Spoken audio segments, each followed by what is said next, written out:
basically said, if the club don't want you, you will go somewhere else and win elsewhere because that is what you do.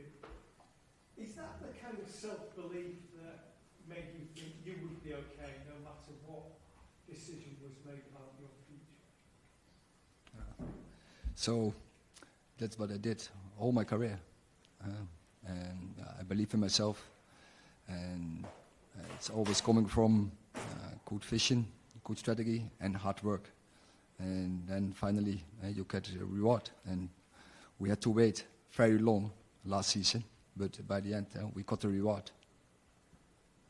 Sorry, was it unsettling to have to wait so long? It was unusual for everybody. We are now in a new season. We left everything behind. We're looking forward. It's a great project, and also the process is nice, and we'll go with ups and downs. And now we are very energized. We are good dynamic, good spirit, looking forward, and we want to work and we want to win. Erik, do you feel that this is the strongest you've been in position as Manchester United manager, because you have won a second trophy, you've got the contract extension, there's a pledge of support to you from the new leadership team, but also they spent the summer looking at other options and decided that you were the best man for the job. So do you feel that you are in the strongest position since you've arrived at United? I never think if I'm in a strong position or in a weak position. Probably you are right, but it's because you have to prove. And when you have to take over a dressing room who didn't won in 6 years one trophy, and then you have to prove yourself. That's clear. But I don't think I'm strong or I'm weak. No, I want to collaborate. I want to work together. I can't do this alone. We have to collaborate very good with the players, but also with the staff, with the leadership, so with everyone. And then I'm sure when we have the right vision, and we have, that we will have even more success.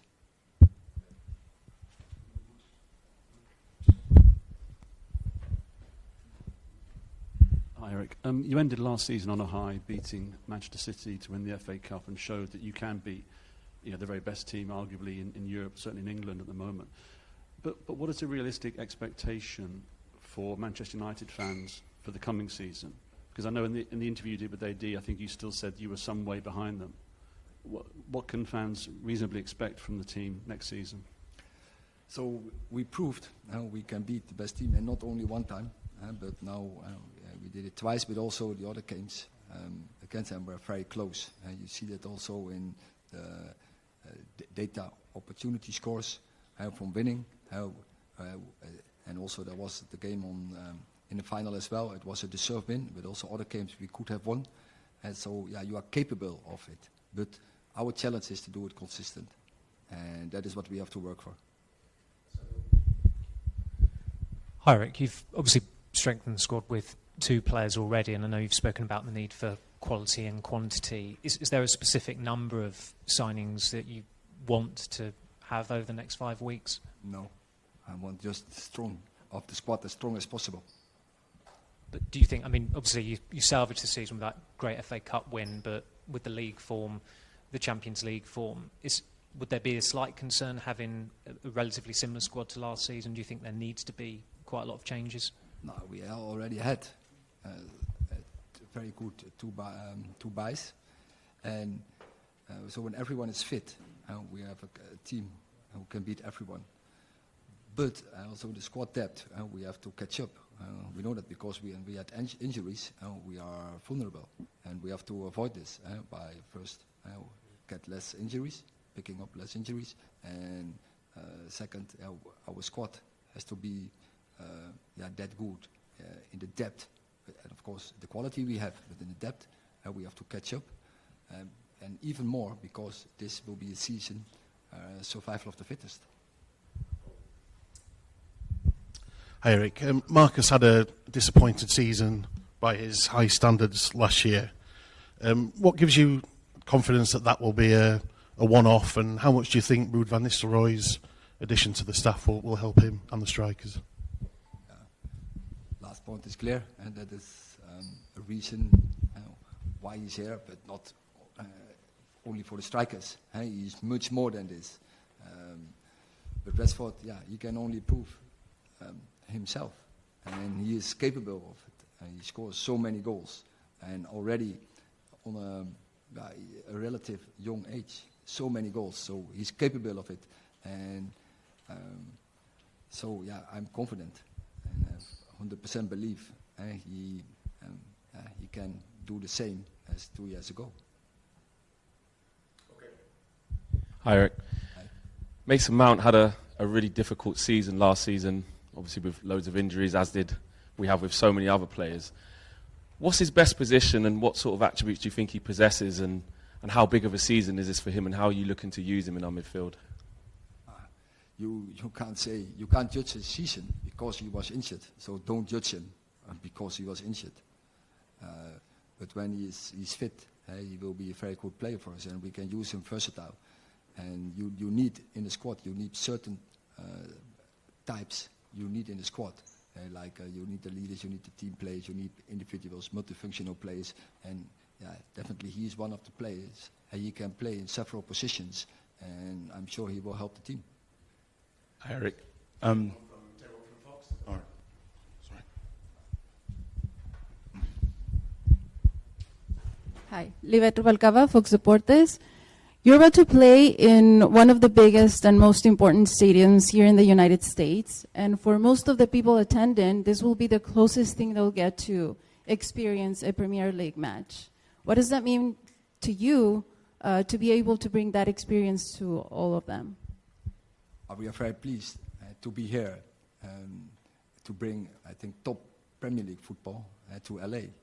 And I think for all the fans, it's a great opportunity, and we are not often so close because the season doesn't allow us to come over more often. But I think this is a great opportunity to watch two of the best teams in the world.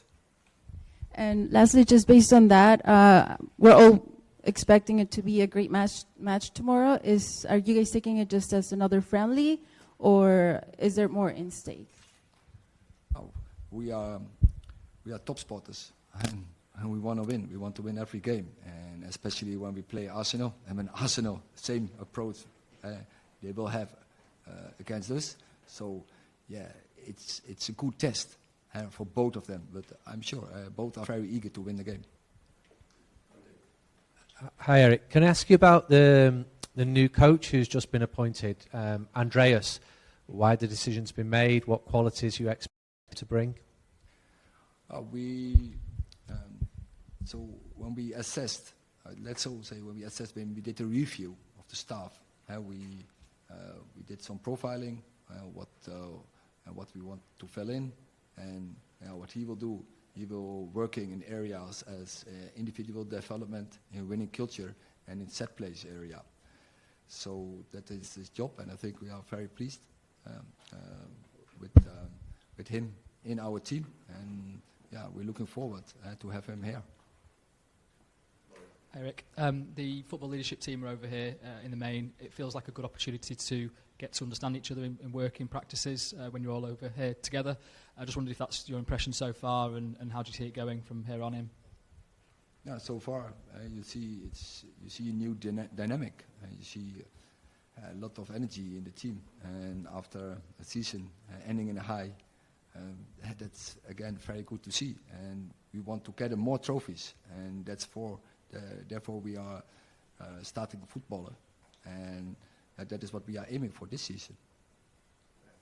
Hi, Erik. Obviously, we had a lot of injuries last season in Manchester United, particularly in the left-back area. Obviously, Luke Shaw and Malacia had both quite big injuries last season. Is that an area that you feel like you need to reinforce with maybe a signing this summer? And we're looking in all the positions to reinforce, but we need a plan in our squad to make that we assure ourselves that we always are occupied in the position. That's clear. Hi, Erik. I'm not expecting you to give away lots of secrets, but with regard to all the injuries you had last season, can you give us, you've obviously, well, hopefully analysed why it happened. Can you give one reason, one of the reasons why that happened, sort of 60 plus injuries? Because that's, So many reasons, I think. Can you give us one, please? And again? Just give us one then, please. The amount of games, the fixture list, the load on the players, the pressure on the players is so high. And we are not the only team with so many injuries. And there were, across the Premier League, there were many teams with a lot of injuries. We were not even the worst. What we had, that was our bad luck. We had them all in the end of the season in the back four. And of course that cost us a lot of points. But the load and the pressure on players is so immense. And this season it's getting even worse because the new model, the new format in Europe. So that's what I was going to ask you. Are you concerned it could happen again then? It could become a regular thing? But it will happen. I just mentioned it. It's the survival of the fittest. So one of the things so important in your structures that you cover that fitness part with medical, with performance, that you have to things right, but also the players. They have to work in the right way because when the standards are so high, then if you have to fulfill them, it's only possible when you fulfill the highest standards. It's not only on game day, on every day. Last two questions, James and then Chris. Erik, just following on from Jamie's question, is there anything in all the review of the medical stuff that you guys have looked at internally that you might need to change or improve going forward that you think are factors? And also you obviously talked about Rashford, two other players with something to prove next season are Anthony and Sancho. What are you expecting from those two players next year as well? So we already made our decisions, and we appointed a new club doctor last season, and actually he started late in the season, but now he can start in a fresh and be in the lead, and we appointed a new head physio. So we made changes. So also there we changed strategies in medical and performance to improve. But I think that is normal. In nowadays football, the developments are so fast, and every time you have to innovate. And if you want to be the best, you need also the best in those departments. I think for every individual, it's different, and no one has the same background. But it's clear we want to win, and we need good players, and both of them are very good players. Hi Erik, you've made a very exciting signing in Euro, and you've been linked with a couple more centre-backs too. How hopeful are you, and how important is it to get a second centre-back in this summer?